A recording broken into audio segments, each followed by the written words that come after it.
After an unfavorable critical and commercial response to Halloween 5: The Revenge of Michael Myers, which came out only a year after Halloween 4: The Return of Michael Myers, producer Mustafa Akkad put the Halloween series on hold to reevaluate its potential.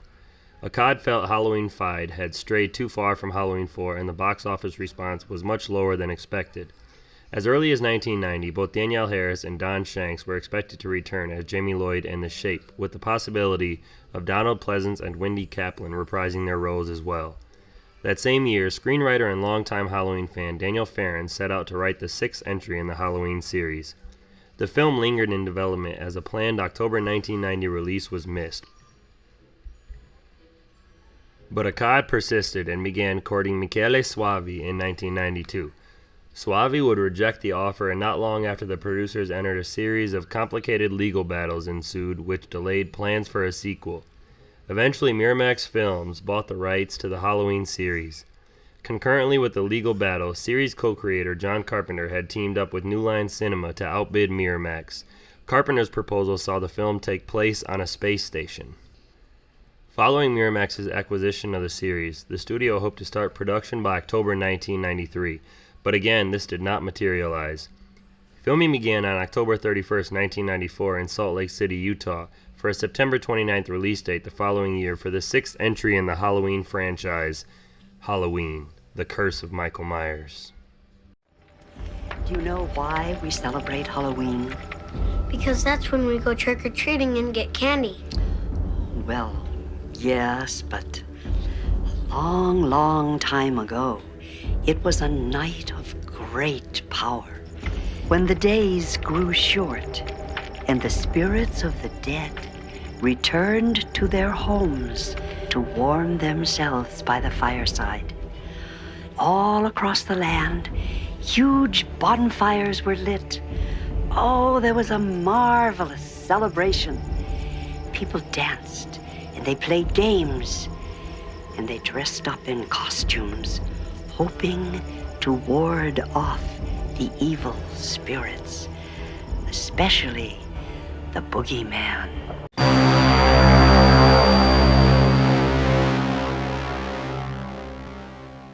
Let them fight. You're a wizard, Harry. You're gonna need a bigger boat. I'll be back. Death has come to your little town, Jim.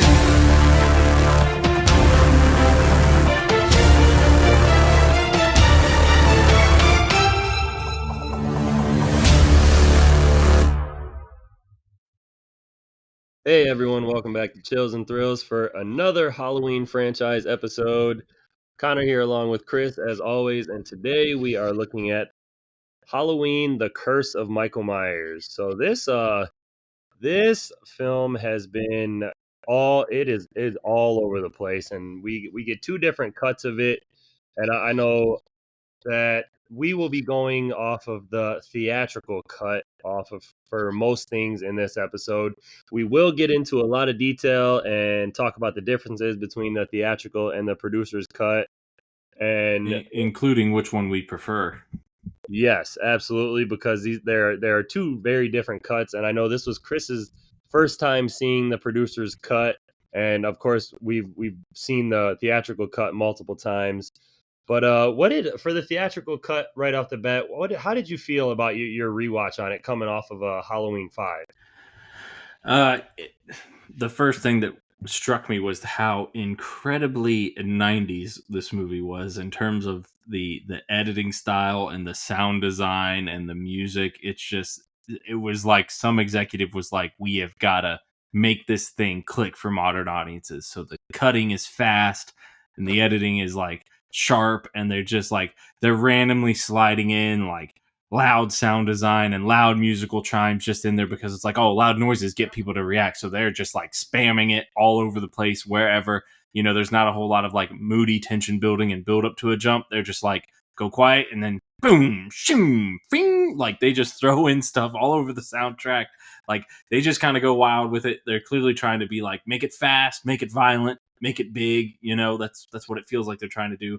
Just very kind of like, this is the 90s version with edge and attitude. And So yeah, so I mean that aesthetic is all over the movie, and beyond that though, it's kind of a mess. It feels like kind of and we'll get to talk about this as we compare the two versions, but this theatrical cut feels kind of like a completely like hodgepodge butchered version where it's like the vision was never quite clear, never quite confident, and it's kind of all over the place, and it feels like a movie that underwent a lot of reshoots and re-editing, and it's abundant, and it's always been abundantly clear, but even more so when you have another version to compare it to.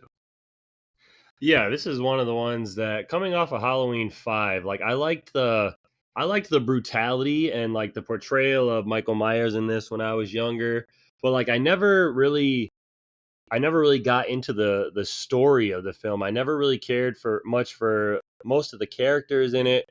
I knew that once I got a little older, I knew that this was Paul Rudd's like debut film, and like so I thought that was awesome. Yeah, that's one of the most like weirdly fun things about this movie. It's like Paul Rudd in his debut being like creepy and weird and not being funny, but that kind of makes him even funnier. It's kind of unique. Yeah, it's when people talk about him, this is one of the films that you do not hear them talk about. Like, this is like a forgotten film that he's been in or starred in originally. Hmm. So I mean, I can't wait to talk about the comparison because there are a lot of huge differences. There's characters that survive longer in the film. There's music differences. There's carnage candy like gore differences. There's so many differences in these films and how they treat characters from the producer's cut to the theatrical cut. And I want to. I'm excited to find out which one you prefer, as well as give you and let you know which one I prefer of the two, because it's definitely quite the difference when it comes to story and everything like that. So Are, this should are be a we fun are we conversation. saving that discussion for later? Yeah, just Oh just a yeah, little later, not that's not fine. too That is long fine. here. No, that is okay. I'll give you some background on the film so that we can get into the trailer and everything, and we'll get to that discussion a little quicker. So, Halloween: The Curse of Michael Myers is a 1995 American supernatural slasher film directed by Joe Chappelle, written by Daniel Farrens, and starring Donald Pleasance, Paul Rudd, Marion Hagen, and Mitch Ryan. This is the sixth installment in the Halloween film series, and this film marks the final appearance of Donald Pleasance as Dr. Sam Loomis before his death, as well as the feature film debut of Paul Rudd, who portrays a now adult Tommy Doyle from the original Halloween in 1978. So I'll do a little slow clap for the last portrayal for Donald Pleasance and Dr. Loomis, because he is very well missed in subsequent sequels. Yeah, 100%. And I mean, kind of a touching little, you know, passing of the torch, so to speak, that it's Donald Pleasance's final film and Paul Rudd's first film. Not that Paul Rudd has a legacy similar to Donald Pleasance or anything like that, but that it is a handoff. And the nice thing about that is that Paul Rudd is playing a legacy character of Tommy Doyle from the original Halloween film. So that's actually like kind of a moment. Like it makes you wish that this movie had been a bit more had been able to pull off and like honor that kind of legacy and handoff and full circle moment in a bit more of a meaningful way, but that's okay, it still does a pretty decent job. Yeah, it would have been nice for this to be like just a box office banger and like do like kind of like the company proud, like Miramax and Dimension Films and stuff, like send Donald Pleasance off with a phenomenal Halloween film that was Hmm. 6 years in the making. Yeah, indeed. So the film was shot in Salt Lake City in the fall of 1994. Halloween: The Curse of Michael Myers had a troubled post-production. Its original cut performed poorly with test audiences, leading to the film undergoing a series of reshoots and edits. And the film was distributed by Dimension Films, who would go on to distribute the rest of the series until 2018's Halloween. Donald Pleasance died on February 2nd, 1995, nearly 8 months before the film was released, and the film was dedicated to his memory. Halloween: The Curse of Michael Myers was released on September 29th, 1995, and it was lambasted by critics with criticism focused on its weak story ending and Rudd's performance, as well as the portrayal and mask of Michael Myers, though Pleasance's performance was better received. After the film's home media release, the original work print of the film, which featured 45 minutes of alternative footage and a different ending, was discovered by fans of the series. This version, dubbed the producer's cut, developed a cult following with bootleg DVD copies sold on eBay and online. Petitions targeting for an official release of it. In September 2014, the producer's cut received its first official home media release by Scream Factory as part of a Blu-ray box set of the Halloween series. Halloween: The Curse of Michael Myers was followed by Halloween H2O 20 years later in 1998, which does not contain any reference to the Jamie Lloyd storyline or the prior 3 films, instead serving as a direct sequel to Halloween 2 from 1981. So there's a little bit of background on Halloween: The Curse of Michael Myers. Yeah, pretty fascinating. Very. I know when we get into more fun facts and trivia, there's a lot that's going to be going into this one that we'll be able to talk about. But quite a fascinating production behind this one. Yeah, absolutely. I'll get into a trailer for us quick, and then get a plot synopsis read off. And we are kind of bringing up something new here on Chills and Thrills that we could have done on a couple previous episodes that we are dubbing as the cut comparison. So we're going to take the producer's cut and the theatrical cut of this film, and we're going to dig deep into it for you and talk about all the differences. And we will get into that right after our plot synopsis is read off. So I'll get into a trailer for us and keep us rolling. Every legend is based on fact. Every myth is grounded in truth. For 17 years, the town of Haddonfield, Illinois, has been haunted by a night when evil roamed the streets and a madman ruled the night. Everyone knows his name. Now, everyone will know the truth. I knew what he was, but I never knew why.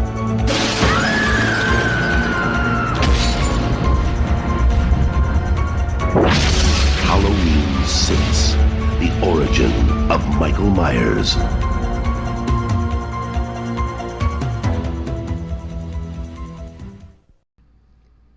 Six years after the events of the previous film, Michael Myers and his 9-year-old niece, Jamie Lloyd, have been abducted by the Men in Black and his druid-like cult at an unknown facility with medical staff. By Halloween Eve, a now 15-year-old Jamie has been impregnated and gives birth. With the help of a nurse, who soon becomes Michael's first victim, she escapes with her baby in a stolen pickup truck with Michael in pursuit. Meanwhile, a now retired Dr. Loomis is visited by his friend Dr. Terrence Wynn, the chief administrator of Smith's Grove Sanitarium, where Michael had been incarcerated as a boy. As Wynn asks Loomis to return to Smith's Grove, they overhear Jamie's plea for help on a local radio station. Michael catches up with Jamie and kills her, only to find that she has hidden her child elsewhere.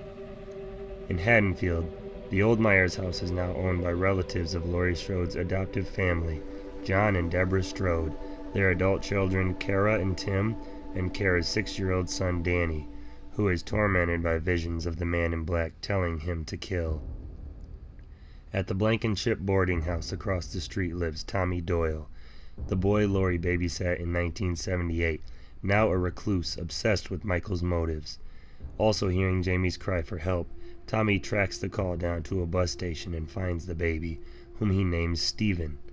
Tommy crosses paths with Dr. Loomis, who visits Deborah to warn her, and after Loomis leaves, Michael kills Deborah with an axe. Tommy locates Kara and Danny and takes them to safety at the boarding house. He tells Kara that he believes Michael is under the influence of Thorn, an ancient druid curse that drives a person to kill their family on Halloween, and that Stephen will be his final sacrifice. Tommy then leaves to meet Loomis at the local Harvest Festival. Michael electrocutes John in his home before going to the Harvest Festival and killing radio host Barry Sims, after which he follows Kara's brother Tim and his girlfriend Beth back to the house. Meanwhile, Mrs. Blankenship recounts the history of Halloween to Danny, and tells Kara she was babysitting Michael the night he killed his sister, in which he heard a voice telling him to do so. Miss Blankenship also states how Danny hears the same voice, implying that Danny is to follow down the same path. The man in black beckons Danny to the Myers house. Kara rescues Danny, discovering the corpses of Tim, Beth, and Deborah upstairs, and is pursued by Michael. Upon returning to the boarding house, they discover the man in black to be Dr. Wynn. Cult members burst in and, with the help of Mrs. Blankenship, abduct Kara, Danny, and Stephen and take them to Smith's Grove. Kara is locked in a maximum security ward while the boys are kept in an operating room. Tommy and Loomis go to the sanitarium where Loomis confronts Wynn, who insinuates that the Smith's Grove staff have been studying evil to learn how to control it, and Stephen is implied to be the successful result of this. Wynn wants Loomis to join him, as he was the first to recognize Michael's evil. Loomis refuses and is knocked out by a doctor. Meanwhile, Tommy frees Kara as Michael pursues them through the sanitarium. They watch as Wynn and his team prepare for a surgical procedure before Michael suddenly appears and turns against the cult, killing them all. Tommy and Kara rescue the kids as Michael chases them into a laboratory containing fetuses from Wynn's failed experiments to clone Michael's DNA. Tommy injects Michael with corrosive liquid and beats him unconscious with a lead pipe. Tommy, Kara, and the children leave Smith's Grove while Loomis stays behind, stating he has some unfinished business to attend to here. Inside, Michael's mask lies alone on the lab floor as Loomis screams in the background, leaving their fates unknown. Alright, for anyone listening to this episode, I know that the trailer I used was for a very early cut of this film titled Halloween 6, The Origin of Michael Myers, but that was the best trailer that I found. All the trailers that were made after that for Halloween, The Curse of Michael Myers, were very short, were very simple, and I put that one in here because it provided the best sound and provided the best kind of telling of the story that we are talking about, even though it has the wrong title. So just wanted to throw that out there. All right, so let me jump into our cut comparison for this film. So a short explanation of each of the cuts is the producer's cut places a heavier emphasis on the cult of Thorn and their influence and connection to Michael Myers, providing more backstory and context for his actions and explaining the origins of his curse and the rituals surrounding him. The producer's cut implies Michael is the father of Jamie's child, which is a controversial plot point that is left ambiguous in the theatrical cut. So, and then a little bit on the theatrical cut is it features a more rushed and convoluted approach to the cult storyline, leaving many aspects unclear, and the theatrical cut features a more brutal Michael Myers in the final act, focusing on his relentless and uncontrollability. So that is kind of just a quick summary on the difference of the two cuts between the films. Yeah, and that's accurate. Yeah, I'm interested in talking about some of the finer points of these differences, and you know, because I think there's pros and cons a little bit to each version, and we can kind of get into that as we hit the rundown here. So our first main difference is the fate of Jamie Lloyd. In the producer's cut, Jamie is stabbed and survives the initial attack by Michael and is taken to the hospital, where later she is assassinated by one of the cult Thorn members, but her death is handled way differently, and then it offers a more sensible narrative progression for Dr. Loomis's involvement in the film. And then the theatrical cut, Jamie is pursued by Michael and killed quickly by a corn thresher, an event described as needlessly violent by some film critics. So that's a huge difference in the film. Yeah, and for that one, it's a little bit. I mean, first and foremost, we all agree that Danielle Harris should have been brought back for the role. I mean, that goes without saying. We'll get into kind of the details and story behind that, but really, it should have been Danielle Harris back. I'm okay with Jamie dying in this movie, but should have been Danielle Harris. And here's the thing: I like the idea of keeping her alive longer into the movie, only to be later killed by what I always assumed was just the man in black himself. And but she's kind of like comatose the entire time, so she's not really bringing anything to the table in terms of the narrative outside of kind of getting Loomis there and kind of committed to being there, I guess. So I can see the logic behind, like, well, if she's kind of done contributing to the story, doesn't it just make sense to kill her earlier? And I've always found the corn thrasher or thresher death to be like an insanely violent and good death, in that sense that it's like an awesome kill. And it's brutal, and you would never expect that. Should have been Danielle Harris. So I like the idea of keeping her alive longer, but like only if she had like maybe a nice dialogue sequence with Loomis where things were advanced and forwarded. But it's like she's kind of comatose and just kind of there in the hospital to then be killed, and so it's kind of this weird thing where it's like she's just kind of dragging along in the narrative for no real reason. Um, so in that sense, like it's kind of one or the other for me. I don't really have a preference, but the death in the theatrical version, like I'm all for the more violent death. And honestly, you know, in terms of the narrative purpose, like they don't do anything with her by keeping her alive longer. So again, the idea of keeping her alive longer is fine, but would have liked that to be paired with meaningful involvement in the story. So if you're not going to meaningfully do anything with her beyond a certain point, like it probably does make more sense to just have her killed there. Yeah, I think the theatrical cut with her death being so violent, like it pisses you off because this is a character you once cared about, even though like fans, like clearly it's not Danielle Harris again, so they might not care about that character in this film now as much as they would have if it was Danielle Harris. But in the producer's cut, keeping her alive, like it gives like reason and explanation to why Dr. Loomis is at the hospital and how he runs into Tommy Doyle at the hospital. Like he's there waiting to see if Jamie's going to be okay and knowing that she's there. Like I like that connection. And it's just it's one of those things that makes you wonder that if Danielle Harris did come back for this, like would she have fought that death or like either death?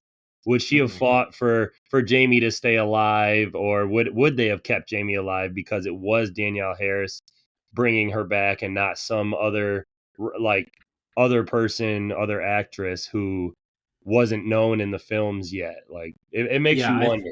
I think it would have been good if you had her around long enough for some kind of, even if it's like a semi-coherent Jamie who's kind of in and out of it, or like Jamie's on drugs or semi-coherent or whatever, where she's having some kind of meaningful conversation with Loomis to impart some kind of key information to him or something, you know, that kind of like, you know, adds it up. Or maybe, you know, instead of this whole, you know, like and this is really spitballing here, but like, you know, instead of like she leaves the baby, Tommy finds the baby, she goes, you know, she goes to the hospital, Tommy meets Loomis at the hospital, like maybe she's wounded, attacked, or just overall going to the hospital because she had a baby. Like maybe she escapes Michael, gets to the hospital with the baby.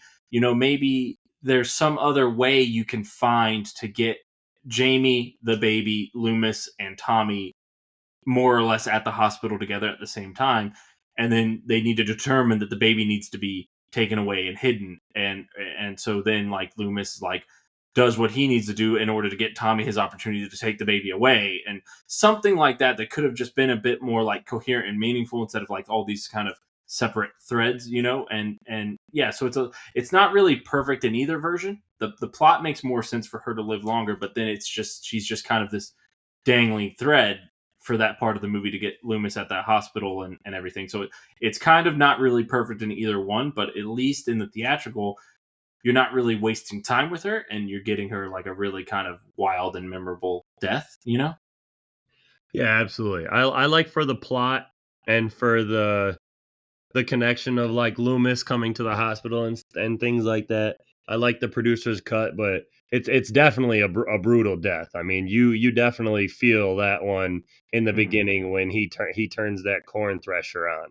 Yeah, it's vicious, you know, and I mean needlessly violent. I mean, is any of the violence in this movie not like in any of these movies? Like these are slasher movies. It's all needless violence, really, you know. I mean, Exactly. I don't understand the logic of like this is a genre about, you know, slasher killers and people being murdered, but like that one's too mean. It's like what genre are we in here, you know?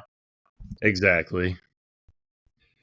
So another big difference was the role of Tommy Doyle. In the theatrical version, Tommy Doyle is a major character, while the producer's cut gives him kind of a less prominent role, with Loomis taking on a more central role in the story. So I like what they give Tommy Doyle in the theatrical cut, but I will say I prefer him in the producer's cut, especially with certain scenes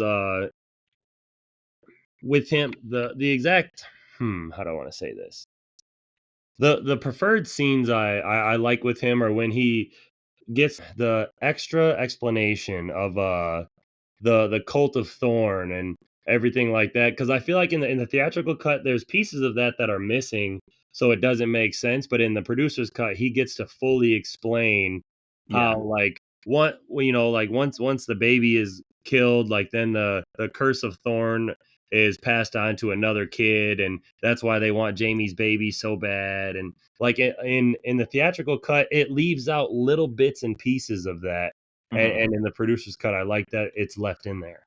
Yes, and the producer's cut has Loomis more prominent, so I absolutely prefer that just for the sake of Donald Pleasance. And it's got more explanation. He talks about the skin grafts that he receives to, like, for the explanation of why he doesn't have the scarring. Loomis does, and then you know, I think in general, like, the plot and the coherence of everything, the exposition and everything like that, in general, as a whole, in the producer's cut, is more clear and more effective. Like, if you want to have, like, a cool death is great, but to make sense for the plot, it does make more sense for Jamie to live and be killed at the hospital.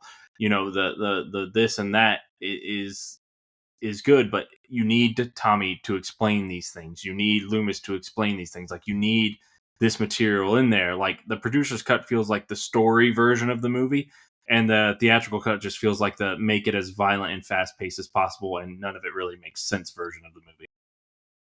Exactly. So I did have some of the differences, but for Loomis's involvement, we did kind of talk about that. I will read over it. It's just the producer's cut provides a clear motivation for Loomis's return, as to seeing and hearing Jamie on the radio, and then to seeing her in the hospital, and features more scenes with him, including interactions with Tommy Doyle and Dr. Wynn.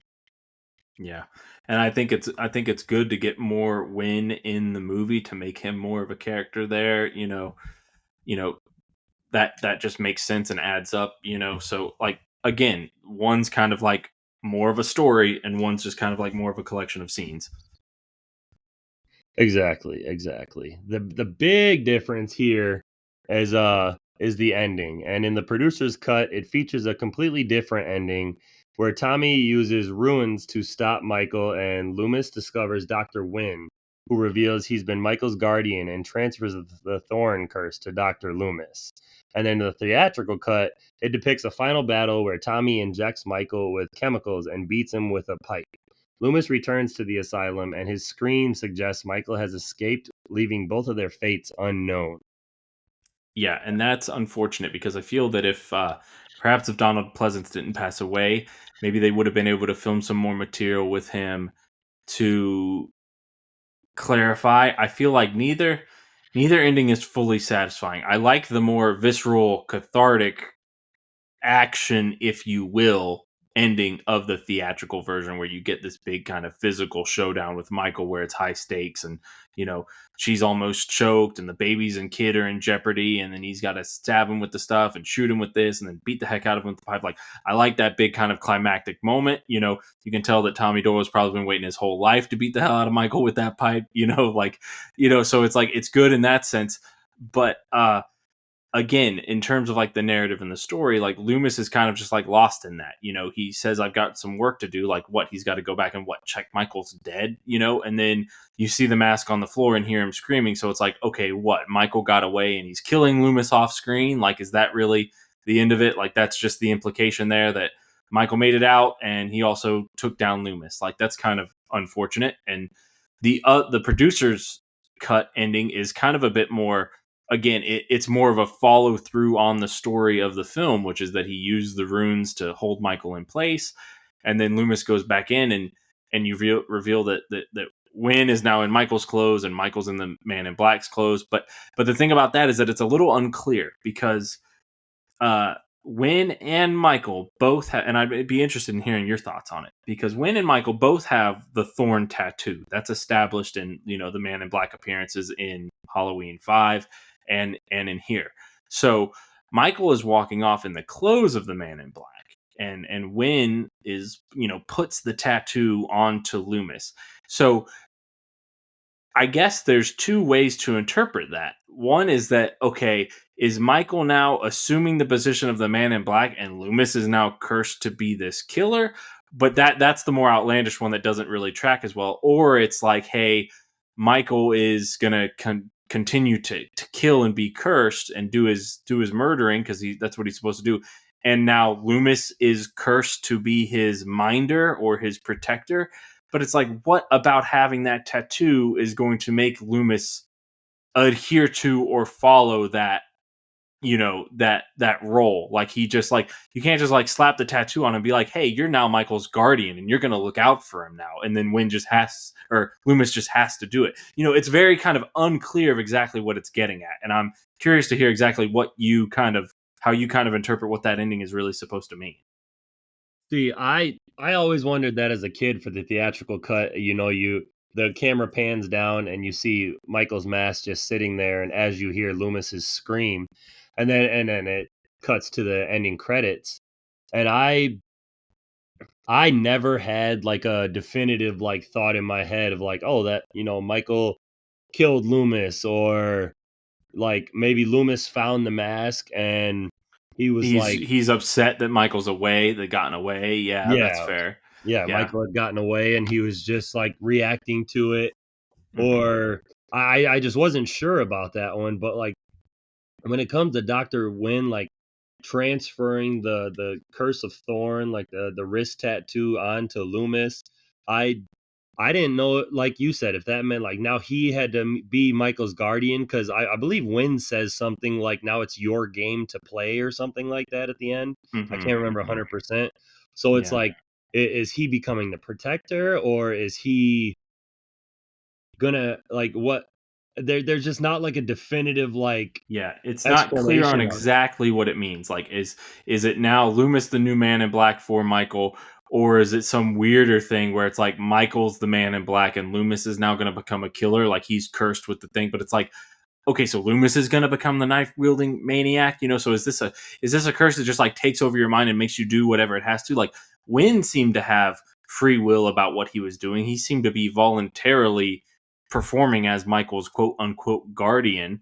Now maybe he's sort of beholden to by some curse, but it's like, is it now going to become a thing where Loomis is going to be, where Loomis is going to be sort of beholden to do that now because of this curse. And so now he's, the thing he was trying to destroy, now he's got to be his protector. It's just not clear enough. And that's how I can see the reaction being very negative. If we were to compromise a little bit, I would say for the theatrical version, because you could get body doubles and things like that. Film them from behind, film them from angles, old man, beard, bald, the right costume. I would say have Loomis get into the vehicle with them and they drive away. And then you just cut back to that room and pan down and see that the mask is there lying on the floor with no Michael in sight. And then you cut to the ending. And that gives you your whole, like, Loomis's fate is not uncertain. Michael, who was presumed dead, has clearly gotten away and is not dead. So it's an ending that's more of an homage to the original a little bit, and maybe that's what they were going for. Like, and maybe they just didn't have the footage to be able to cut in and do it for Loomis to kind of make it look like he goes back in and finds just the mask there. Because I never really thought of it as that interpretation, like he goes back in, finds the mask, and then screams. Maybe they could have filmed something like that with over the shoulders and unused close-up footage and things like that for Loomis to kind of make that work. But something that was a little bit more clear there on the theatrical version, and also on the producer's version, maybe something a little more clear about what the tattoo exactly represents, what it makes you do versus what you choose to do, what you have to do, the roles there, like what it, like, if Wynn is passing it on to Loomis, clearly, like, Wynn wouldn't third party pass on Michael's curse to Loomis. In theory, Wynn would be passing on his own role to Loomis, so that's the role of the protector. So Loomis is now, again, it's just neither of them are very clear in ways that I think they could be or should be, and I think more could be done to both of them to try and make that be more clear. Maybe some more explanation for the so it neither one of them is perfect, but it's hard to say which I prefer. It's one of those things where you can see that when it comes to the next sequel, to why they kind of dropped this plot line and then went to a direct sequel to I mean, Halloween 2. yeah. At this point, it's a mess. It's that thing that sequels are doing where each one layers in something a little new, something a little different, and then before you know it, like each one's like 5 to 10% new and different, and then 5 to 10% something new and different, and then by the time you get 4, 5, 6 sequels in, you're like 50% different from what your original was, and it's like we're in a whole different world here. You go back, you watch the original Halloween, and it's a killer and babysitters, and he's unstoppable, and then you get to Halloween 6, and you're talking about cults and curses and experiments and crazy psychiatric wards and all this stuff, and it's just a lot of like, it's just getting dense on the lore and it's weighing itself down, and so again, as a whole, like the vibe and feel and the overall tone and the presentation of a story, like the producer's cut is stronger in that regard.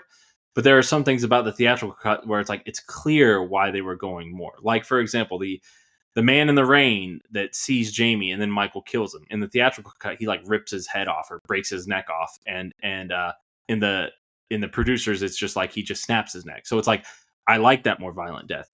I like the idea of sending Jamie out in a shockingly violent way. Even if it compromises the story, but just talking about the death, like the shooting the head off screen thing versus the impaled and gutted thing, like that one's much more brutal. The head explosion is in the theatrical cut. It's not in the producer's cut. So I'm in favor of like upping the violence and the kills and more of the overt horror aspects. The producer's cut feels a little quiet in terms of the music and sound design. And I feel like maybe that's because it was never quite fine-tuned and finished, and the version that exists, they just didn't touch it or mess with it anymore. They just kind of left it as it was.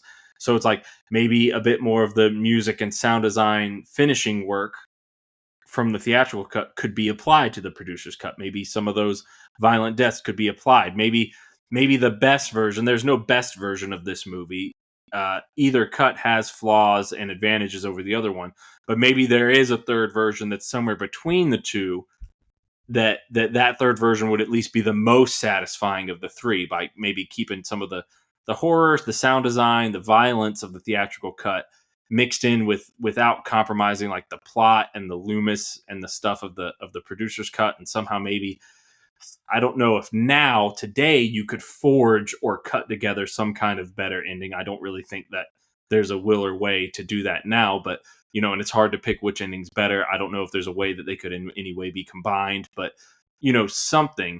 And then it's just one of those things where it's like, it would be tough. Like maybe you go more into the Michael getting the hell beat out of him ending, and then you just kind of maybe try to imply that Loomis leaves with them, in some kind of editing trick way, the way you cut it together or something, and then you just use the footage and the cut back to the mask, and Michael's gone, and that's just the ending note you leave on. You kind of want Loomis, because it's Donald Pleasant's last role, to have an ending that's not so dark. You kind of want the more climactic, like showdown with Michael ending, as opposed to like the curse trick, but you want more of the material leading up to that, of the character for Loomis, the character for Tommy, the more of the mythology of the cult and the clarity there, and more of the mood and atmosphere of the producer's cut, with maybe just some of the alterations of the theatrical cut. Well, don't show your hand just yet. I have a couple more like differences for you, but with the visual and audio difference. I thought we were wrapping up. I'm sorry. Nope, you're good. These are quick. Some of the other differences are the opening sequence. The producer's cut features a more traditional opening with Dr. Loomis narrating, while the theatrical version uses a more frenetic montage with Jamie and Tommy Doyle narrating that. Yeah, I definitely prefer Loomis narrating. Absolutely. The color palette is a little different between the films. The producer's cut has a more bluish white color palette, while the theatrical version has a more yellowish tint to it, like a I think more yeah, kind I of think more I prefer. Halloweeny kind of feeling, I guess. Yeah, I think I like the producers a little more there. And then this one's a huge difference, and it definitely helps out a lot in watching it. Is the producer's cut incorporates more of the classic John Carpenter score and music cues from the original Halloween film, while the theatrical version utilizes a more generic soundtrack with kind of like some rock instrumentation mixed in with it, which I'm not really a fan of. Yeah, I enjoy some specific moments of that, but it feels a little too overdone. Yeah, I will always take the John Carpenter original Halloween soundtrack scores, even mixed down and done a little different in these Hmm. later films as they have been. Indeed. So and then the consensus from sites and things that I've seen before we get into ours is while both cuts have their strengths and weaknesses, the producer's cut is generally considered the more coherent and satisfying version due to its expanded storyline and improved narrative flow, especially concerning the Cult of Thorn and Jamie's fate. However, the theatrical cut offers a more action-packed and violent final act. Ultimately, the preferred cut often comes down to individual taste for the film. So if you want to dig into yours, which cut of these two films did you prefer? Yeah, if I had to pick, because neither one is ultimately very satisfying. I think both versions of Six are generally, and I'm not crapping all over the movie because there's things to like about it, but both versions are kind of ultimately letdowns, for lack of a better word. And if I had to pick, I think I would just go with the producer's cut. I think because it again something that's kind of has more of a coherent story that kind of makes sense. That there's this overwhelming sense with the theatrical version when you're watching it. You're just there's this sense of like, what is this mess? Like you get the sense of like this is over edited and chopped to pieces, and it kind of just goes off the rails, and we don't really understand what's happening here, and it's kind of just weird and nonsense. And the getting a few better cool kills and some a more electrifying soundtrack and like a bit more of a visceral climax does not make the movie like an overall stronger effort. And the producer's cut is at least like a film. Like at least it's like a story being told, and like there's faults in it and there's flaws in it, but at least it's like got like a sense of like coherence to it and a sense of vision. Like it's a certain vision about it, and it doesn't feel like something that was just like chopped to pieces and reshot twice and all this stuff. So it's like both quite flawed, but at least the producer's cut is like a flawed version that like makes sense as a story. I 100% agree with you. I like the carnage candy and the gore and everything of the theatrical cut. I think I like the ending of the theatrical cut more with Hmm. Michael getting a beat down, but all in Yeah. all when it comes to the entire story and the development of the characters and the plot and the music and everything like that, I go with the producer's cut. It's a little bit longer. I think that's like 95 minutes or so, and the theatrical cut's like 88, but those extra little couple seconds here and there of the character development and the explanation of the Cult of Thorn and everything like that, I like that, and I enjoy that a lot more. I will sit through the extra couple seconds of that for the producer's cut over the theatrical cut. Yeah, and I think it would be a fun experiment one day. I mean, I don't know who would have the rights, authority, or interest, but I think it would be a fun experiment to try and say start with the producer's cut as a baseline and then try to selectively pick and move and lift things from the theatrical cut to like maybe when you've got a more violent death like the head explosion, the head rip off, maybe work that into the producer's cut. Maybe see if working the Jamie Lloyd death in, see how that kind of plays without it. Maybe you kind of have to keep her alive to the hospital. Maybe there's a way that it's mostly the producer's cut or generally the producer's cut, but maybe you get the more action, we'll say, oriented theatrical cut conclusion. Maybe that can be cut in a way that doesn't have that weird ambiguous like curse being passed on, stopping Michael in the runes thing. Like maybe it could be more, keep that more like fight climax, So maybe there's a way that you could kind of take the producer's cut and selectively pick the couple of things that the theatrical cut seems to do a little bit better. And you could kind of have something that, again, not the perfect version of the movie, but maybe the closest to the best version of the movie you could get just with some editing, I can't remember this offhand, but the producer's cut doesn't have the hospital massacre, does it? No, it does not. Okay, It I does didn't not. think it did. Yeah. I think, they clearly like decided that they wanted to pump up that final act, if you will, with like a bunch of like violence and carnage and things like that. Okay. I was on the fence about that because I didn't watch the whole producer's cut. I was skimming through it. So I watched the theatrical cut. Poor me. And just and even like you don't necessarily have to have that scene because it's kind of this like weird scene, like they're going in for like this weird surgery or experiment, and then Michael just like goes in and kills everybody, and it's like, and I think Wynn is in that room, so it's like, did he kill Wynn? Like it's kind of weird and confusing too.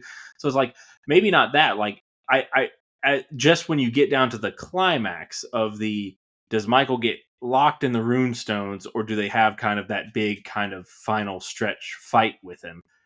I can absolutely see why you want that more climactic facing Michael climax. That's a heck of a sequence. It's very well done. And so like I'm in favor of trying to have that be the climax instead of the runes thing. But maybe some of the other stuff leading up to that in that third act, like you don't need that, but then how are you getting rid of like, how are you addressing Wynn and the cult and stuff? Like, is that, again, there's not really that perfect answer, but if you have to pick, I think I'd have to go producer's cut, but there are things that I get what they were going for with the theatrical version, that it's like, if we could thread some of those into the producer's cut, maybe there's this kind of third version that would be really kind of satisfying or more satisfying. Absolutely, I agree, and I agree with the producer's cut as well. So I mean, that is our cut comparison for the films. I mean, we have a lot that's different, and I mean, if you haven't seen either of these, I wouldn't know why you're listening to us, but but I mean, if you haven't seen one of these versions of the film, if you've only seen one, definitely watch the other and give it a viewing. And I mean, come back to us and tell us which one you like more and what differences you liked or whatnot, because these are definitely, you would think that the comparisons aren't going to be that different, but when you watch the films like back to back, or one say on Friday night and another on Saturday night or something like that, you're going to see quite a bit of differences in the music, the involvement with characters, the kills, everything. So I mean, give them a watch. Indeed. So after our cut comparison, we will get into some numbers on the theatrical version of Halloween, The Curse of Michael Myers. All right, so Halloween, The Curse of Michael Myers had a $5 million budget with a box office return of $15.1 million. So Chris, what are those inflation numbers for today? So that would be a budget of $10.5 million and a box office result of about $31.8 million. So, triple essentially. Yeah, and I mean, it did better than Halloween 5 did. It kind of, I believe Halloween 5 had a $5.5 million budget, and it grossed like $11.5 million. So I mean, it did quite a bit better than Halloween 5 did. Yeah, to be a little bit cheaper and manage to kind of triple the budget, like, yeah, that's fine, but clearly not the kind of results they were wanting, I'm sure. And Michael, for all intents and purposes, the Halloween franchise should be on that level of your Friday the 13th and your Nightmare on Elm Streets. And I think they were seeing that like this wasn't really putting it on that level, that it hadn't kind of been on that level in terms of the prestige and the performance. So I'm actually a little surprised, with this move to Dimension and things like that. I'm a little surprised that with the 6-year gap since the last one, that they didn't consider some element of a reboot or reimagining with this movie. I know this movie spent a lot of time like in development hell and production hell and pitches and different iterations of the script and things like that. But I'm a little surprised when it was picked up by some new, by Dimension and by new kind of people handling it, that it wasn't pushed more into more of that like revamp. But it's very easy to see after this one that they were like, we've kind of got to wipe the slate clean here a little bit and like do something of a like a reset and kind of get back to the roots a little bit. And so it's easy to see why they wanted to do that with Halloween H2O. Yeah, absolutely. I mean, as we've said before, this film was a mess. So I mean, when I looked up this budget and everything like that, I was surprised to see that it made more money than five. Because usually, when you're coming off of a film like five, that five is hit or miss with fans. So it's not common to see a film after a film that's kind of hit or miss do better than the previous installment. Yeah, and well, and also, I mean, you get in with a bigger studio, a little bit big of a marketing budget, maybe some anticipation because it's been a few years, a nice new '90s entry, things like that. But also, but when you adjust for inflation, Halloween 5 was 30 million and Halloween 6 was 31.8. So when you adjust for inflation, the difference wasn't as strong as going from 11 million to 15 million seems. That's a kind of noteworthy difference, but these days it would basically be one movie making just 2 million more than the previous movie, which is basically almost a nothing difference. Yeah, absolutely. So I mean, none of our other numbers on this film are for our ratings are too great. We have a 4.7 out of 10 rating on IMDb and an abysmal 8% rating on Rotten Tomatoes and 10% rating on Metacritic. So they Yeah, they trash destroyed it. this movie. Hmm. 82% of our Google users like this film though. Yeah, they saw an exploding head and they're like, best Halloween ever. Those Google reviewers can be fickle. Yeah, I mean, with hearing our other numbers, 8 and 10% though, I like hearing that the fans, 82% of our Google Yeah. users like the film at least. Yeah, the Michael Bay has a quote about the Friday the 13th remake, where he talked about like, there's a lot of like sex and violent in the movies. He goes, it's not a movie you'd want to watch with your mom, but we don't make these movies for our mothers. So there you go. We do have some good numbers in, of course, our most important categories, which is our screen time and our deaths. And Michael Myers is on screen for just over 17 minutes, or about 19% of the film. And there are 16 deaths in the film, averaging out to one death about every 5.5 minutes. Yeah, that seems about right. And more and more screen time for Michael. You as these movies go on, the villains become the only really true recurring theme. So it kind of becomes more and more about them. It becomes more and more about showing off Freddy, showing off Jason, showing off Michael, and so it kind of it inevitably happens where it becomes more about people just want to see Michael show up and do his stuff necessarily than they're invested in the victims. Absolutely. I mean, that is what we definitely come to these films for, is to see some good gore, get some Michael Myers screen time, and I mean, some people go for the nudity and to see the Yeah, dudes well, if on the you're going to the film. Halloween films for nudity, I think you're pretty much always going to be disappointed. They're always very classier in that regard. Yeah, not so much Friday the 13th or those other like 80s like knockoff slashers of the late 80s or the entire 80s almost. Yeah, yeah, exactly. So that is all I have for you on numbers, but of course I do have some fun facts that I'll dive into for you. Sounds good. Most of the cast and crew disowned this movie, and on the Halloween 25 Years of Terror DVD from 2006, they stated that the studio, producers, and director interfered and argued to the point of ridiculousness, which resulted in a very poorly directed and edited film, which we have clearly talked about. Yeah, it sounds like it was a big mess, you know. Yeah, 6 years of arguing back and forth, rewritten scripts, things like that, and I mean, Yeah. you're probably never gonna have a box office hit of a film when something like that is going on.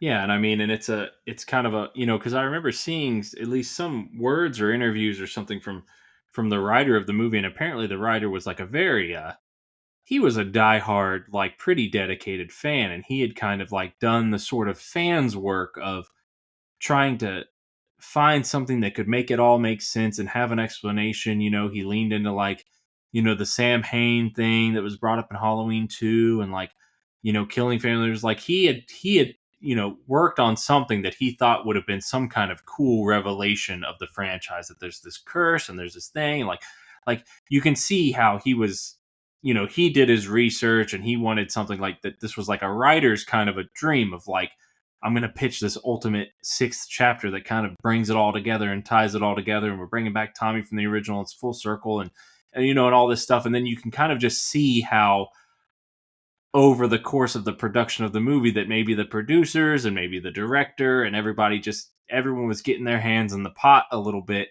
and pulling it in different directions. And so this sort of the purity of this writer's vision trying to serve this story of this horror franchise kind of getting watered down by all these other people with all these other wants and needs for the movie a little bit. Yeah, absolutely, and that kinda goes, along with my next fun fact for you here. It was Daniel Farrens who suggested that the film be called The Curse of Michael Myers due to the troubled production of the film. Yeah, that makes sense. I know at one point it was going to be called Halloween 666, like that was something they pitched, which actually like that's kind of cool, but My next one for you here is this is the only Halloween in the entire series to be filmed during the fall season. hmm, that's interesting. I thought so, and I think this film does. I mean, in both cuts, I think it has a good atmosphere to it, or Halloween vibe or fall vibe to it.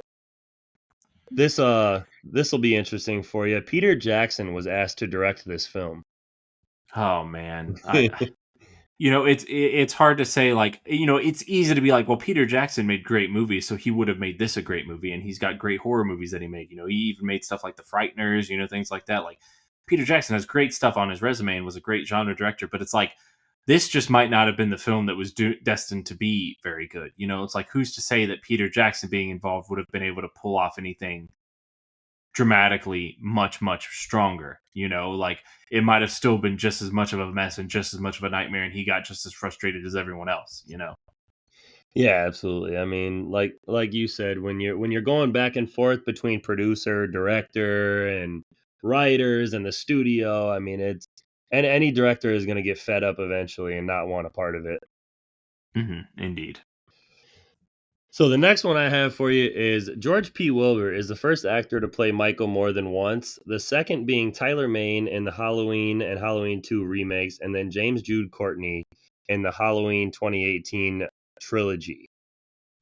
Yeah, I always thought it was interesting that he was there for 4 and then brought back for 6. And although apparently in the theatrical cut, a lot of the extra footage, if not most of the extra footage, is another actor portraying Michael because George Wilbur wasn't available or around at the time. It was just simpler to get somebody else.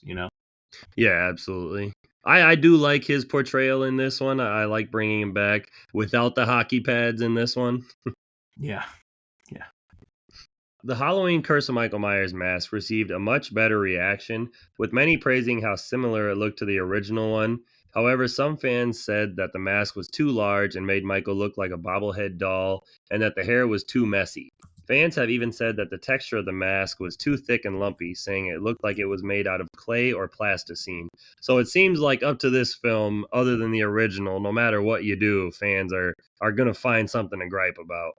Yeah, I found this one to be like I get that criticism of like it's a little too like the material seems a little too thick. I get that criticism, but generally speaking, I think this is an improvement of the last 3. I think this one probably is the strongest one from 4, 5, and 6.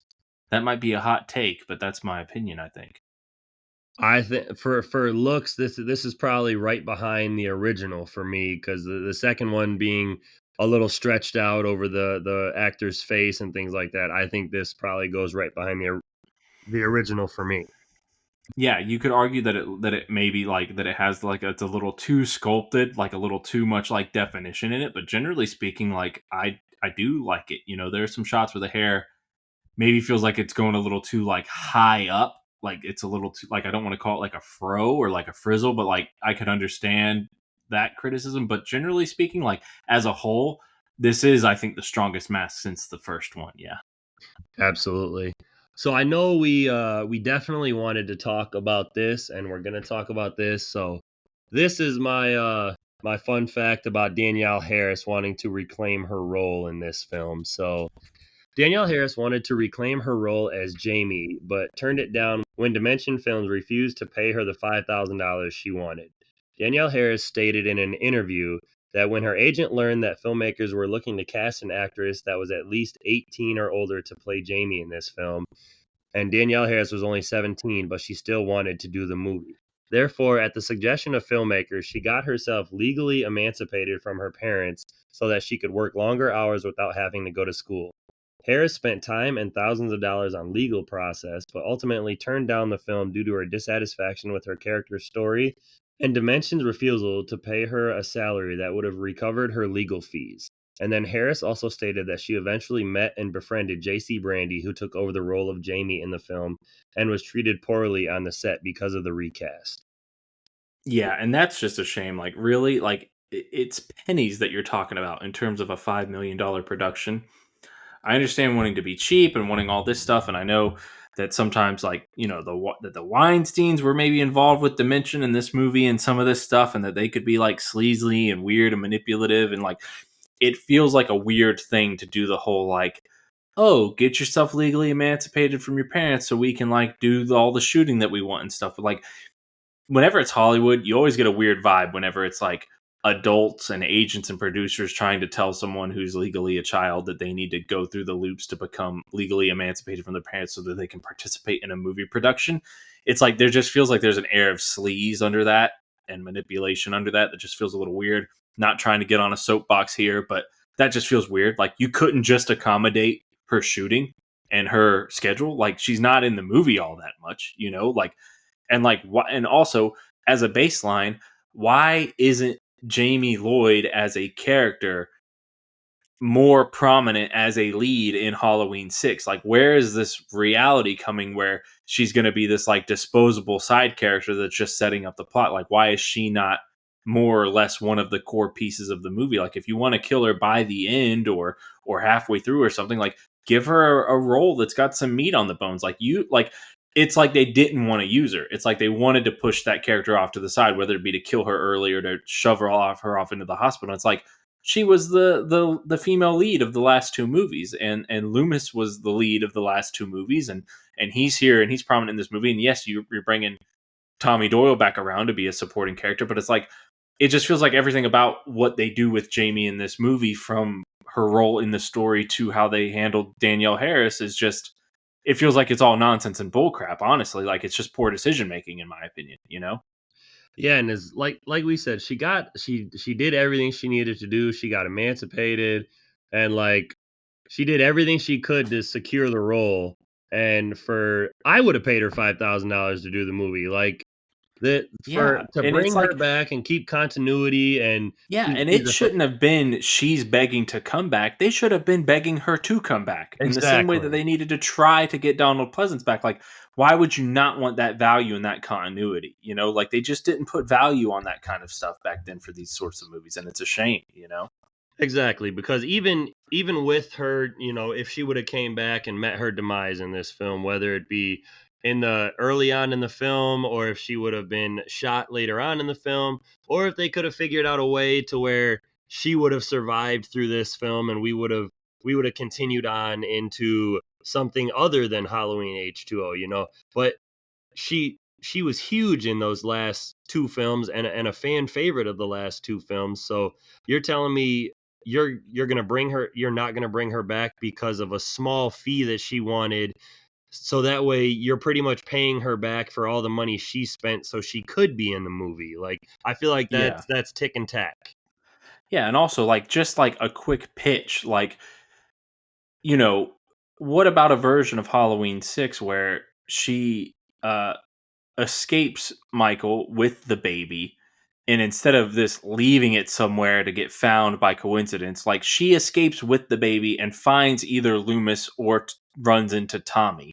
And this movie should have been much more about their situation. Like this whole idea of like following up on all of the Strodes that have moved into the old Myers house, it feels like that should have been more of like a side plot. Like instead of a mother, father, uh, a daughter, her son, the brother, his girlfriend, like that whole, instead of that whole thing being a thing, like that should have been like mother, father, like, and the son and the girlfriend, like a couple of like victims, some cannon fodder of the people that have moved into the Strode house. Like the whole thing with like Danny and Kara being like these main characters in it, like that doesn't need to happen when you could just have Jamie be a major character in the movie. Like Jamie and Tommy and Loomis should have been the three kind of focal points of this movie. Even if you are going to kill Jamie off, halfway through or 2/3 through or at the end, like they should have been the three that this movie should have been focused on, and they should have had scenes together and been moving through the movie together. Yeah, do a storyline where it's her and her baby escaping Michael, and I mean maybe she's killed at the end of the film protecting her baby, and like Tommy and Dr. Loomis are there as well, and they try to save Jamie, and like you could have done so much more with her and kept her in the film, and even brought back Danielle Harris for the small fee for everything that she did. Yeah, absolutely. Yeah, that should have been without question. Danielle Harris comes back. But yeah, why is so much of the movie about these stupid Strode people that moved into the Myers house when it's like that should have been, yeah, sure, keep it the Strodes and make it like maybe like mother, son, daughter, or like mother, son, older brother, younger brother. Like if you have to have Danny in there, and like maybe because the family gets killed off, Danny's the last one of that Strode family, so he's tagging along with them and they're protecting him. So then you still have like that younger kid angle along with the baby angle. Like, but don't like the whole like the daughter with the son and she's going back to college and the father's abusive and all of that drama. Like you're introducing a whole pack of new major characters to this movie that don't really need to be there, and that's not what you want this movie focusing on. You want it to focus on Loomis, you want it to focus on Jamie, who've been our prominent characters the last couple of movies, and then you're bringing back Tommy and you want it to focus on him.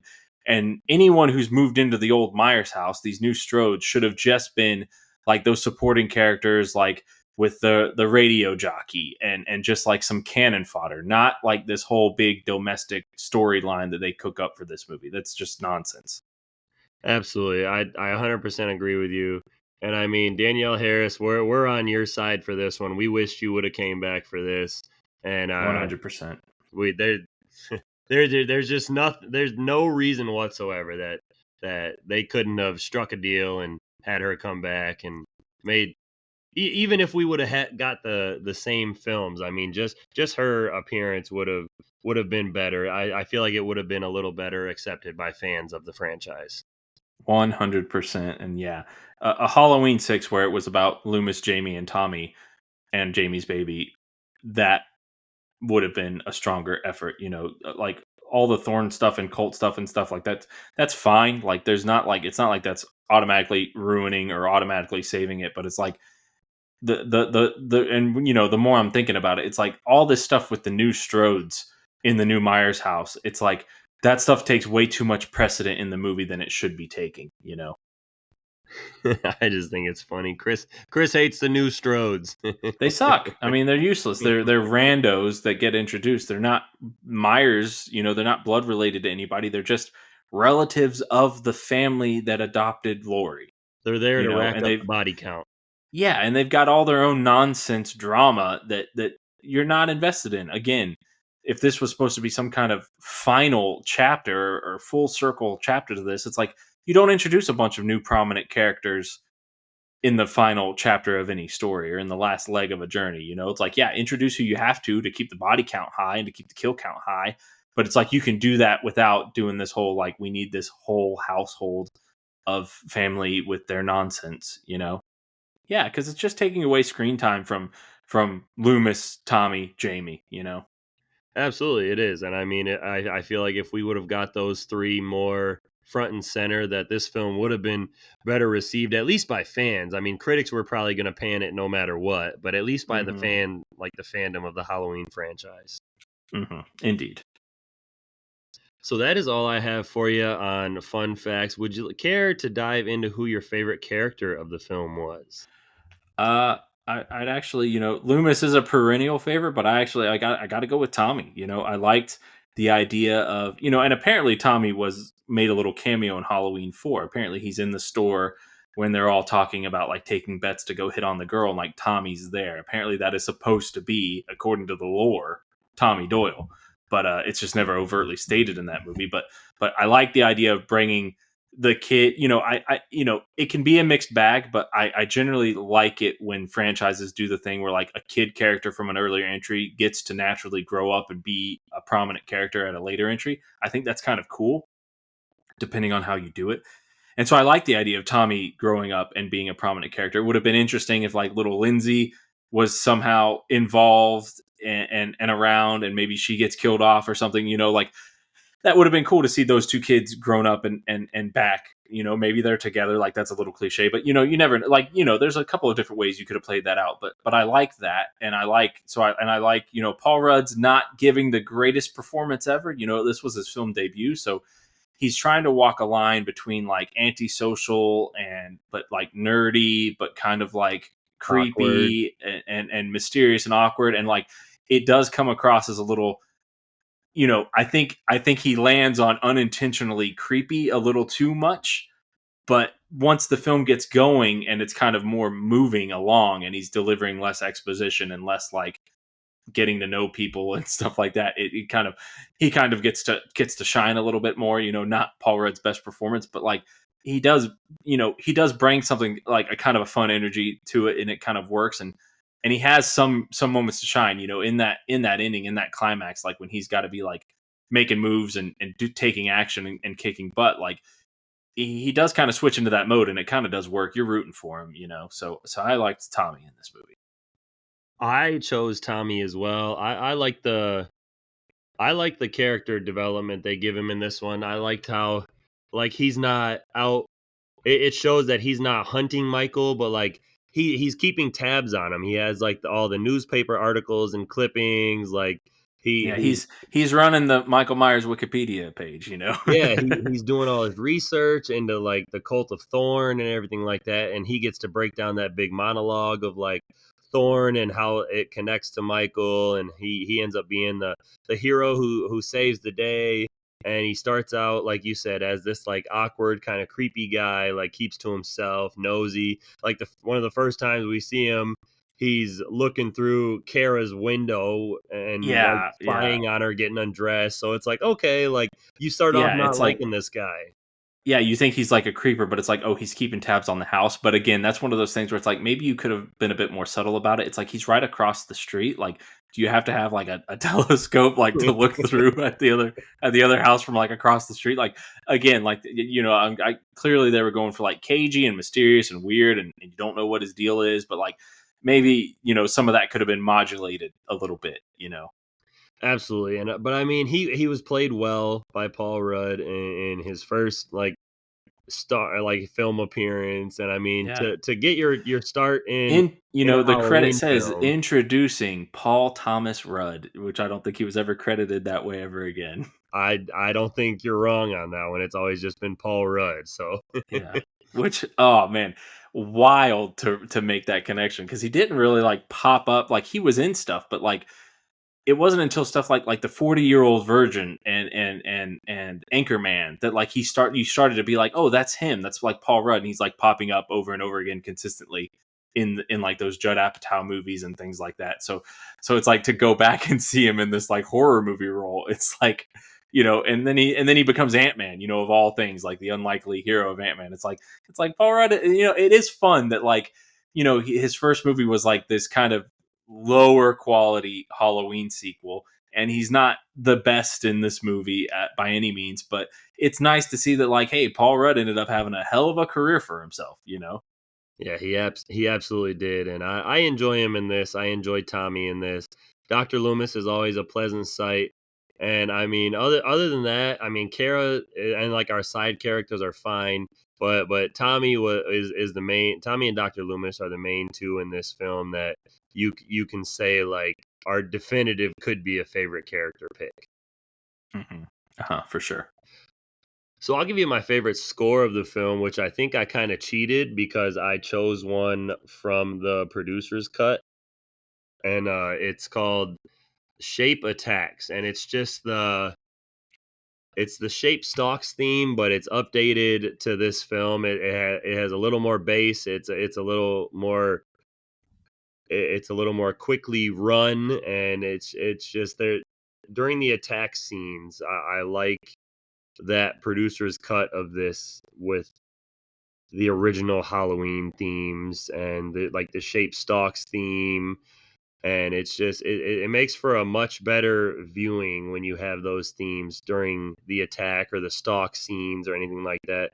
So that was one that I chose was the Shape Attacks because in the theatrical version there isn't a lot of music to pick from that's like worth mentioning. It's just a lot of generic sounds. And when it comes to the Halloween soundtracks, you want these soundtracks and scores that come from John Carpenter or like a successor of John Carpenter, you know, somebody who's going to use those Halloween themes but give their own little spin on them. So Yeah, like I had to go with emulating it, that like one. a remix of it. Yeah. Yeah, absolutely.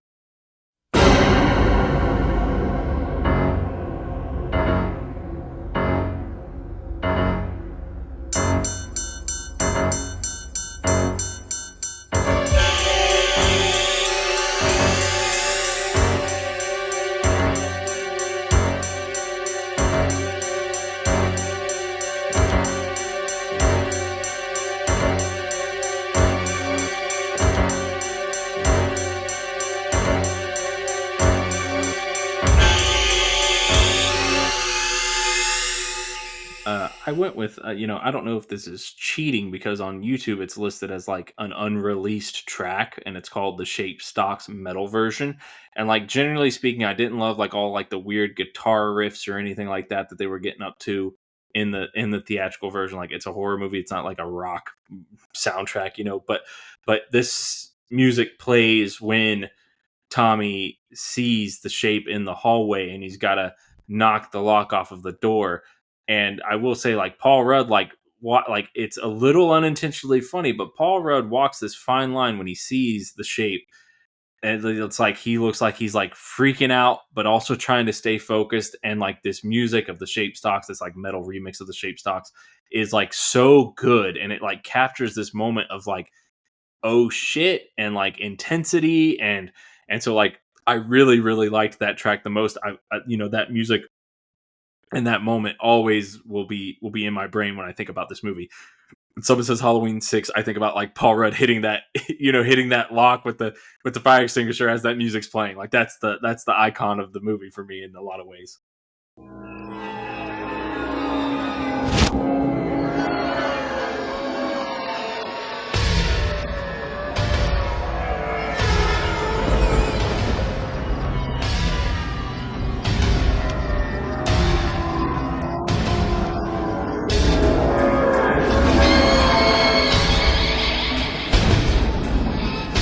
Looking at Michael and giving him the little turn of the head, like, "Come on, big boy, like let's go." Yeah.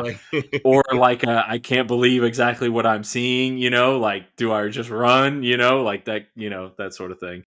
yeah, that's a phenomenal soundtrack that is in the theatrical cut, and that's one of the ones that I honestly, when I was thinking about this film, I didn't think of that one, and I hadn't listened to the I listened to both soundtracks for the film, but I had listened to the theatrical cut probably a week or so before I listened to the producer's cut. So most of the soundtracks that were in my head of memory were the producer's cut, and that's a phenomenal one from the theatrical cut. So I'm glad you mentioned that one. Mhm. What was your favorite quote or a most memorable line from the film? Uh, yeah, there's not a ton, there's like a couple monologues in this movie, but like they don't really hit, but I like two dialogue exchanges, and one of them is the sheriff talking to Loomis, and he says, "You have no business in my town," and he says, "Michael Myers is my business." That's a classic Loomis line. And then there's an exchange with Tommy Doyle and Loomis when Doyle Tommy sees his gun, and he says, "Dr. Loomis, that can't stop Michael." He says, "Nothing can stop Michael, but it can stop Win." It's like he's gonna freaking shoot Win. It's like I like that. Like Loomis is still like, even as an older man, like taking charge and ready to take names and clean house and do what he has to do. So I liked those dialogue exchanges with Loomis. Dr. Loomis is still about that action. Yeah, he's about that life. He's staying strapped or getting clapped. I chose a quote that was it was a monologue, and it was from Mrs. Blankenship, and she goes, "A long, long time ago, it was a night of great power, when the days grew short, and the spirits of the dead returned to their homes to warm themselves by the fireside. All across the land, huge bonfires were lit. Oh, there was a marvelous celebration. People danced, and they played games, and they dressed up in costumes, hoping to ward off the evil spirits, especially the boogeyman." And I like that because as soon as she says, especially the boogeyman, the lightning and like thunder claps in the background, and you can see like the shadow and the portrayal of Michael like standing outside of the window, and it just gives you kind of like a eerie feeling. So I Oh like yeah. that delivery. Yeah, it's a creepy as heck kind of moment in this movie where it actually kind of manages to stop and let itself have this kind of atmospheric moment instead of just trying to be like fast paced, fast paced, fast paced. Yeah, that was my favorite one. I tried to like I didn't try to stay away from Loomis, but I had picked Loomis so much in the films that I was just like, well, Yeah. let me try to appreciate or give a little shout out to something else. But I mean, like you said, everything Loomis says is just is awesome. I mean, he delivers the lines so well. But the monologue where she's talking to Danny, and kind of he's just like, "What's the boogeyman?" And his mom's like, "All right, time to go." Like, Hmm. so Hmm. I liked the delivery of that because Mrs. Blankenship, once you get into the film, she turns out to be a creepy little old lady. Yeah. So I'll give you my favorite scene for the film, and it was the hospital massacre when Michael just kind of comes in and he breaks into the operating room and he just cleans house, and it's from that point on to where he's chasing. I don't know if it's one of the surgeons or one of the nurses, or he's chasing one of the guys down the hallway, and Tommy and Kara and Danny close the gate on him, and Michael just like crushes his head through the gate. From that whole portion there where he's just cleaning house, it's just like carnage candy, like awesome, like mayhem, and what you came to see in these Halloween films. So I thought that was a great scene and well done. Yeah. My favorite scene, I kind of played my hand earlier, but it's actually Tommy seeing the shape in the hallway. And because when I was young and I first saw this movie, that always felt like one of the closest proximity moments of the movies doing the thing of like seeing Michael, and then he's slowly walking to you as the main character is either trying to get away or do something, and it's like he's trying to get that lock off, and then Michael's just like slowly walking towards him, and he's trying to knock the lock, trying to knock the lock, trying to knock the lock, and it's like, oh my gosh, it's like 5 steps across the hallway, but they make it feel like 8.5 minutes, and it's just like, it is one of these things where it's like, that always had me on the edge of my seat as a kid, that it's like, get the door open, get the door open, get the door open, and then get her out of there. And it just feels like, and they just like barely make it. And like, it's like genuine classic Halloween tension in a movie that's not got a lot of that going on in some regards. So I really like that. I did especially like that scene as well, and I like when Tommy he yanks her out of the door. You see Michael like kick his walk into another gear after him. So Yeah, it's it's like, like, oh okay, shit, so go it's go like, go. yeah, and it's like when does Michael make that discernment? Like, because if he had just ran from the start, he would have got him. Like, it's like, does Michael have this weird, deliberate nature about him? Is he trying to f with them? Like, is it like is he not concerned and he thinks he's going to get there in enough time? But then when he thinks they might escape, then he kind of kicks it up. It's like, and there's no method to the madness. It doesn't really make sense. Sometimes Michael seems to move fast, sometimes he kind of doesn't, and so it's just kind of like it, which kind of only adds to the creepiness a little bit more. But yeah, it's a great moment. It is. That's absolutely a great scene, and it's definitely terrifying to see Michael kick it into another notch. Like when you see Jason run for the first time, it's just like, oh, this guy means business now. It's like he definitely pissed Michael off by getting Kara out of that room. Yeah, for sure. So, what was your favorite death scene in the film or kill from the film? Mr. Strode getting electrocuted and his head exploding.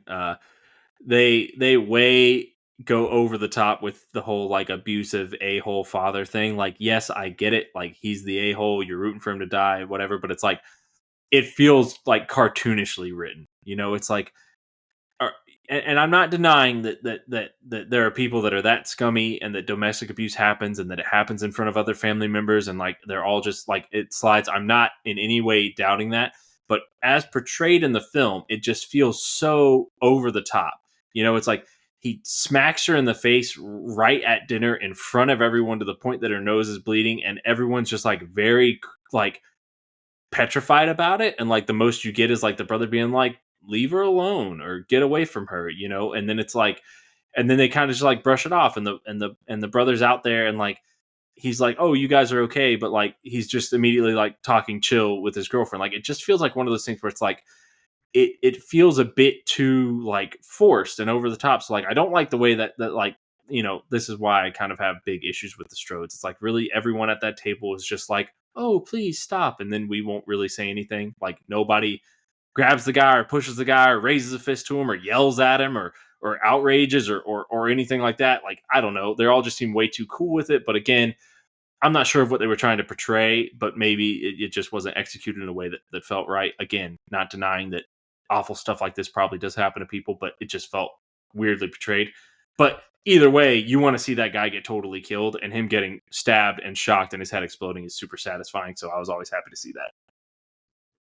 That was the one I went with as well because of uh, exactly what you said, the satisfactory of it, and just seeing like because you just think he's getting electrocuted, and you don't know what's gonna happen, and lo and behold, he just his head just pops, and I think it's a great effect. I think the gore of it is phenomenal.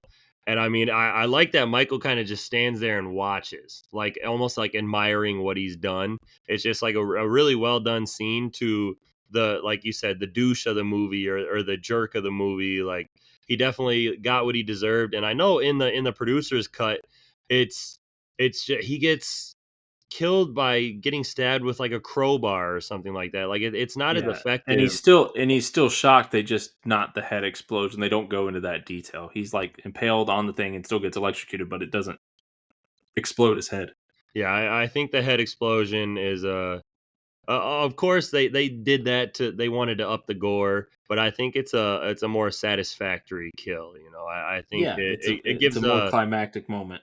yeah, it gives the crowd a little bit more cheer for that death, I guess you could say. Hmm. Although I still think he's like kind of like cartoonishly written, you know, like even if like, you know, like they kind of make some implication that like they've got like history and beef and she's like, there's all this stuff, you know, and she's a single mom. So like, who knows what happened or what mistake she made, or she went off with a guy that everyone told her she shouldn't. And then she got knocked up and then he left her, like, you know, but like none of that's really in the movie. But it's like, even in like, cause they're on good enough terms that she's able to move back in with them and she's going to college. So like they're on good enough terms that she's living with them and they're all having breakfast together, but then he's gonna like literally call her son a bastard at the breakfast table. Like, you know, if there's a pattern of that kind of behavior, then like I don't think these people would be having family breakfast. Everyone would just be avoiding each other, you know. Like it just feels like it's all very like movie convenience things, you know, like a movie convenience thing, and like it all just feels a little like not believable in some ways, or not totally earnest in the way it's executed, and or authentic rather, you know. Like there's ways to portray that stuff that would have felt more realistic, I suppose, you know. But that's just my critique of that. Well, I get where you're coming from. Like, it's kind of forced that way. We root for this guy to die. Like, he's the guy that Yeah. there's always one that we root for to die, and in this film, he's the one, and you had to give us a reason to root against him. Yeah, and you could have given him some really negative characterization without, making him like, without going that far. It's like, what are you gonna do? Have him like beat up the kid next, like geez, like I don't know. Yeah, but he is the one I chose. I'm glad we were in the one and the same on that one because he definitely got what he deserved. But that is all I have for you for our favorites category. And I think when it comes to our comparisons for the Halloween 6 and Friday the 13th Part 6, this is probably going to be our easiest decision of the franchise. So if Oh you yeah, want to kick that off. it's Jason Lives Friday 6 over Halloween 6 for sure, over either version of Halloween 6. Yes. Yeah, do we even need to give an explanation? I mean, I am No, it's taking pretty Friday the clear. 13th Part 6 as well. Yeah, you're talking about one of the strongest Friday the 13th entries versus, certainly not one of the strongest Halloween entries. Yeah, maybe a middle of the pack entry. I guess we'll see later on down the road where we rank it. But when it comes to Jason and Michael, I love both their portrayals in the films, but like the characters, the music, and everything about Friday the 13th Part 6, Jason Lives. That's we've talked about that. That's my second favorite Friday the 13th film.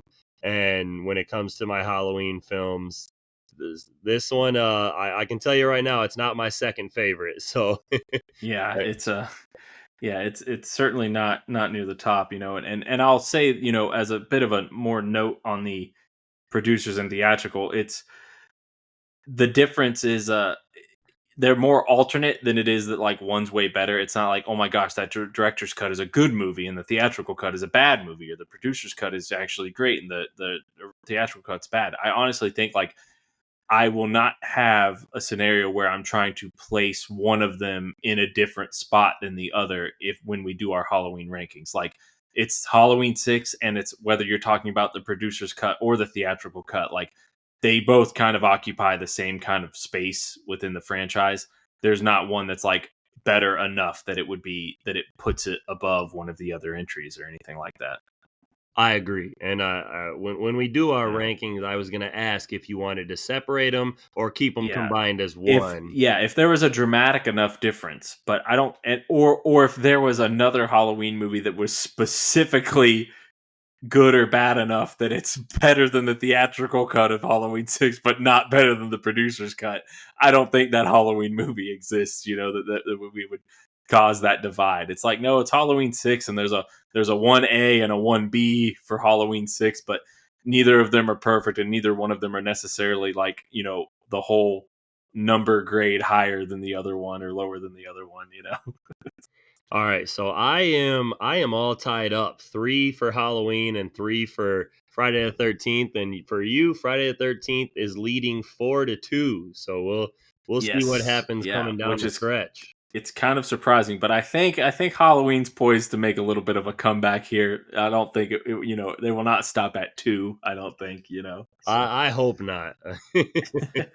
But this film was followed up by Halloween H2O 20 years later, which was released on July 27th, 1998. And that film does not contain any references to the Jamie Lloyd storyline or the prior 3 films, instead serving as a direct sequel to Halloween 2 from 1981. So I'm always excited for another Halloween film. I did want to see when I was younger what they would follow up this film with, but when I didn't realize what Halloween H2O was right away until I Mhm. actually watched it as a kid, and I realized like, oh, like this has nothing to do with anything else. Like it's Laurie Strode bringing back, like she never supposedly Yeah. never had a daughter, never had this. So like as a young kid, I wasn't prepared for what Halloween H2O was going to be, or during the trailers I didn't understand what it was until I actually got to see the movie. So that should be a good conversation when it's ignoring these previous 3 films. Yeah, Halloween H2O was my first Halloween movie. I'll say that. And so my entire like baseline of what the franchise is or isn't is sort of based on that movie, you know. So my first exposure to the franchise overall, and so it's got a special place for me because of that. But it was then unique and interesting to kind of go back and get all the other movies relative to it, and then kind of see like, oh, there's kind of like two timelines. Like this is kind of like this unique thing where it's like a semi reboot, you know, a new kind of direct sequel and sort of thing. It's like, you know, I kind of understood like there was a point in my life where like the only movies that I knew that were kind of an example of that was like the Godzilla 1985. That's what I knew it of as that at that time, and Halloween H2O that did the thing of like we ignore a lot of the movies and we go back to kind of the original, you know, and so those are the only two movies that I kind of knew about that did that when I was a youngster. So yeah, very excited and interested to talk about that one. Yeah, absolutely. So before we get out of here, that is all I have. And I mean, I can't wait to keep continuing down this path. I mean, we got 6 down and 7 more to go. So we're closing in on about. It's so weird because I lived so many years of my life with like, you know, there's only 8 Halloween movies, and then for a number of years there was only 10 Halloween movies. So it's weird to be like, we've got 6 done and there's still 7 left now. It's like, oh yeah, they did add on 3 more, didn't they? Yep, they just I don't know if we'll get another one for who knows how long, but eventually Oh, I think we're done for a minute. 14 and I think we're done for a minute, you know. hopefully not as long as the Friday franchise, but give us a little break. I'd almost would welcome it. Maybe, you know, I don't know. We'll talk about it, but it needs a breather. It needs a breather. Yeah, absolutely. But I mean, before we get out of here, I'll thank you as always because this for our first cut comparison film, this was a fun one to dive into. For sure. A lot of, you know, especially because it's not like it wasn't like, oh, it went to another country, so they cut out some stuff and filmed new stuff and created this other weird version of the movie, and it wasn't like the studio butchered it and the director's cut was some borderline masterpiece and the theatrical version some garbage thing, you know. It wasn't anything like that. It's like it's one version of the movie that's not particularly great, and then another version of the movie that's not particularly great, and they're both kind of messy and weird in their own ways, and each one kind of does certain things better than the other one, but then each one does certain things quite a bit worse than the other one. So it's kind of like, it is an interesting comparison that it's like one not so good version of a movie and the other not so good version of a movie. And like, you know, that's a fun compare and contrast. Yeah, absolutely. And I'm glad we did it because I wasn't sure how we were going to do it, but we figured it out. We got it done. And I think we did it justice. So, I mean, why don't we go ahead and get out of here until our next episode? I'll thank you again. I'll thank anyone who's out there listening. And again, Halloween H2O on our next episode. But until next time. That's Loomis. You know that can't stop Michael. Nothing will stop Michael. But when